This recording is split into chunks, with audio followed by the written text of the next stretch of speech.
জামাতের আমিরকে ইলিয়াস প্রশ্ন করছে যে আপনি সারা দেশে ভোট কারচুপি হওয়ার পরও নিশ্চুপ কেন, আপনি কিছু বলছেন না কেন?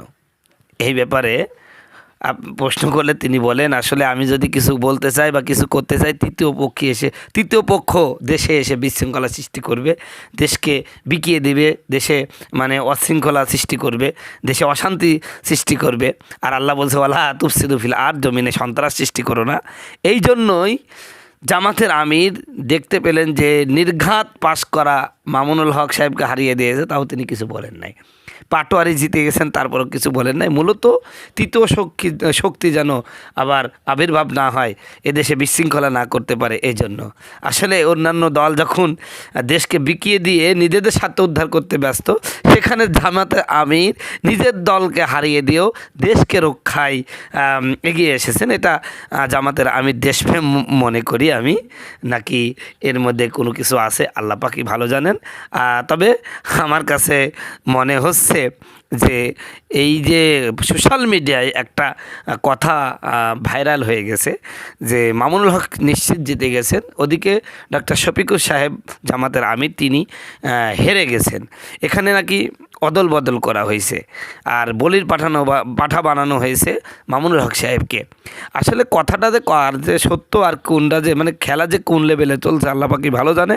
তবে যাই হোক, যেহেতু এখন আর কিছু করে আহু করে কোনো লাভ নাই, সেহেতু জামাতের আমির যে জবাবটা দিয়েছেন যে তৃতীয় শক্তির আবির্ভাব হতে পারে, এই ভয়ে তিনি আর কারচুপি দেখা সত্ত্বেও চুপ আছেন। তো ভালো, আলহামদুলিল্লাহ। দেশে অশান্তি আমরা চাই না, দেশ ভালো চলুক, সুন্দর চলুক, এটাই চাই। আল্লাহর রসুল বলছেন, কোনো ব্যক্তি যদি এশার নামাজ পড়ে কোরআন শোনার জন্য ঘর থেকে বের হয়, তার পদতলে আল্লাহ পাক রহমতের ফেরেশতারা পাখা বিছিয়ে দেন। নিঃসন্দেহে সত্য এই কথা, কোনো সন্দেহ নাই। শুধুমাত্র চোখটা নাই তাই দেখতে পাই না, ঠিক কিনা?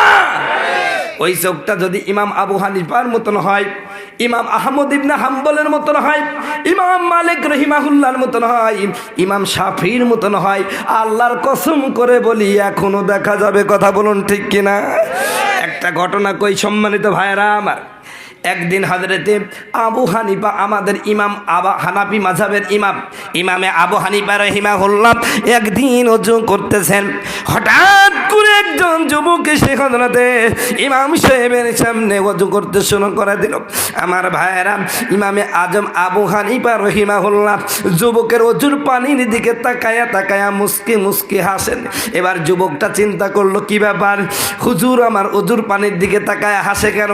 বুঝলাম না, আমার ওযুটা কি নবীজির তরিকায় হচ্ছে না। হুজুর দেখি আমি লক্ষ্য করে আমার ওযুর পানির দিকে, ওযুর স্টাইলের দিকে, ওযু করার পদ্ধতির দিকে তাকায়া আপনি মুস্কি মুস্কি হাসতেছেন। কি ব্যাপার হুজুর, আমার ওযুটা কি নবীজির তরিকায় হচ্ছে না? আমি কি ভুল ওযু করলাম নাকি? হযরতে ইমাম আজম আবু হানিফা রাহিমাহুল্লাহ বলছে, না বাবা, খুব সুন্দর ওযু হচ্ছে, একেবারে আমার নবীর তরিকা অনুযায়ী তুমি ওযু করতেছো। হুজুর তাহলে হাসেন কেন? কয় এমনি। কয় হুজুর তা হবে না, আপনার নিশ্চয় কারণ আছে। জোরে বলেন সুবহানাল্লাহ। কারণ হুজুরের শতক দূর, জোরে হাঁটলে বলবে দাওয়াত পাইছে, কাল আস্তে হাঁটলে বলবে দেখছো ফিরি পাই এমন খাওয়া খাইছে, হুজুর নড়তেই পারছে না। কথা কয় না, কথা কয় না। আছে কি নাই, আছে কি না? আরে কুকুর পর্যন্ত হুজুর দেখতে পাচ্ছে না এখন বর্তমান যে পরিস্থিতি। আলেম ওলামার কথা কয় না, মানে সব দোষ আমাদের। আমাদের এখন নতুন নাম হয়েছে কি জানেন? আমরা নাকি রাজাকার। এক রাজাকার বলি গেল, আবার রাজাকার হয়ে গেছি। কথা কয় না? রাজাকারের অর্থ কিন্তু খুব সুন্দর, মানে স্বেচ্ছাশ্রম যারা দেয়। জোরে বলেন সুবহানাল্লাহ। সম্মানিত বন্ধুগণ, আমার ভাইরা, আলেমদের কখনো গালি দিবেন না। আলেমরা জাতির শ্রেষ্ঠ সন্তান। কথা বলুন ঠিক কিনা? আপনারা বিশ্বাস না করে দেখেন, এই আপনাদের এলাকায় কত সুফি সাহেব আছে, তাহাজ্জুদে নামাজ পড়ে, সুদের হেডমাস্টার, কিন্তু একজন আলেম সুদের সাথে জড়িত আছে কি? কথা কয় না, কথা কয় না। আপনাদের এলাকার ছোট ছোট পোশাক কেনেন, তাও দাম বেশি। আমরা জুব্বা বানাই মাত্র 1000 টাকা দিই, তাও আমরাই খারাপ। কথা কয় না। তা আলেমদের বিশাল দোষ। সেদিন এক জায়গায় ওয়াজ করতে যাচ্ছিলাম, আমার মোটরসাইকেলের পিছনে এক কুকুর ঘেউ ঘেউ করে তাই চলে গেল। আমি তাড়াতাড়ি করে থামি বলে, ভাই কুকুরটা কার কো? বাড়ির থেকে এক মধ্যবয়সী মহিলা বেরোই বলছে, হুজুর এই কুকুরটা খুব বেয়াদব, হুজুর মানুষ দেখলে তাই চলছে। আমার একটু রাগই হয়ে গেলাম, না এই চাষি, এই যারা দাড়ি চাষে আর দাড়ি দাড়ি পোশাক করে ওদের কিছু কয় না? কয় না বাবা, ওদের তো কিছু কয় না। আমি বলছিলাম কবেই তো না। তখন ওই চাষি আমাকে বলছে, বাবা তোমাদের দেখলে এত রাগি যায়, আর ওদের দেখলে কিছু কয় না, যারা দাড়ি চাষে আর দাড়ি মুতে। এই যে ভালো কথা, দৌলতপুরের বাঙাল দিছে, তো এদের কিছু কয় না যারা দাড়ি চাষে আর দাড়ি মুতে। তখন বলছে না। আমি বলছে কবেই তো না। তখন বলছে কেন বাবা? আমি বললাম, ও চাষি, যারা দাড়ি চাষে আর দাড়ি মুতে কুকুর জানে আমার যাইতেই ভাই। কথা কয় না, কথা কয়। আর আমরা তো ভাই ওইরকম মিলে না, এই জন্য হুজুর দেখলে কিছু ঘেউ ঘেউ করে। কথা বলুন ঠিক কি না? তবে হুজুর ছাড়া উপায় আছে নাকি ভাই? জানাজা কিন্তু হুজুরই পড়াবে, ঠিক কি না? নামাজ যারা পড়ো না, জীবনে পশ্চিম দিকে সেজদা মারো না, পড়ি গেলে উদ্দুহি পশ্চিম পূর্ব দিকে পড়ো, তাও পশ্চিম দিকে পড়ো না। মরার সময় মনে করছো হুজুর তোমার জন্য দোয়া করবে, হুজুর কিন্তু সেই সময় কায়দা করে ঝাড় দিয়ে দিবে। আমি যেরকম জানাজা পড়াই থাকতে আগে শুনি যে নামাজ পড়িছে নাকি, কয় হুজুর জীবনে পশ্চিম দিকে সেজদা মারিনি। আমি বলি আল্লাহ এরাও ছাড়ছে না, আমিও পারছে না, ইমামতি বাঁচানোর জন্য আল্লাহ আকবার। কথা কয় না। এরপরে যে দোয়া আছে কি প্রকাশ্যে পড়া লাগে ভাই? মনে মনে বলি আল্লাহ জীবনেও নামাজ পড়িনি, আপনি সাইজ করে দিন, আল্লাহ আকবার। কথা কয় না, কথা কয় না। নামাজ কালাম পড়ে না, হুজুর বেচারা পড়ে বিপদে। এইবার কবরে যাই হুজুরকে দিয়ে মিথ্যে কথা বলাই। কি মিথ্যে কথা? কয় বিসমিল্লাহ আল্লাহ মিল্লাতে রাসূলুল্লাহ, ওগো আর রসুল এ আপনার মিল্লাতে ছিল। ওরে ভাই ছিল, ও তো চিটার, জীবন নামাজ পড়েনি। যে ব্যক্তি রসুলের উম্মত সে কি নামাজ ছাড়তে পারে? কথা বলেন।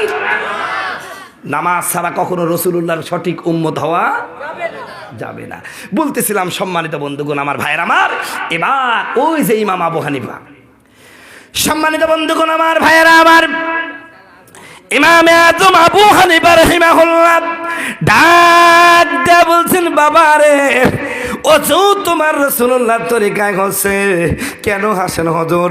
ডাক দেয়া বলেন, হুজুর হাসি এই কারণে, শোনো বাবা, তোমার অজুর পানি তুমি যখন অজু করতেছিলা, অজুর প্রতিটা ফুটাই ফুটাই আমি দেখতে পেলাম, প্রতিটা ফুটাই ফুটাই তোমার গুনাহগুলো ঝরে যাচ্ছিল।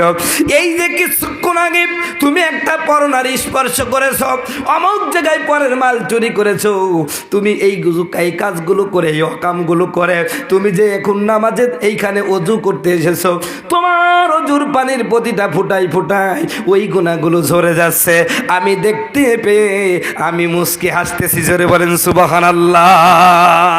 সম্মানিত বন্ধুগণ আমার ভাইয়েরা, আবার ওই রকম চোখ যদি আমরা তৈরি করতে পারি, আল্লাহর কসম করে বলি, আজও আজও আজও ওই রহমতের ফেরেশতার পাখা দেখা যাবে। কথা বলুন ঠিক কিনা? সম্মানিত বন্ধুগণ আমার ভাইয়েরা আমার, এজন্য খুতবা লম্বা করব না। আশা করি আপনারা আজকের মাহফিলের লাভটা বুঝতে পেরেছেন। কি পারছেন না? ইনশাল্লাহ আল্লাহ কবুল করুক। জোরে বলুন আমিন। সম্মানিত ভাইরা আমার, চলুন এবার আমরা আমাদের মাহফিলের মেন পয়েন্টে চলে যাই। আপনারা জানেন আমি খুতবার মধ্যে সূরাতুল আল ইমরান থেকে একটি আয়াত তেলাওয়াত করেছি। আল্লাহ বলছেন, কুল, হে নবী আপনি বলে দেন, ইন কুনতুম, যদি তোমরা, ইন মানে যদি, কুনতুম মানে তোমরা,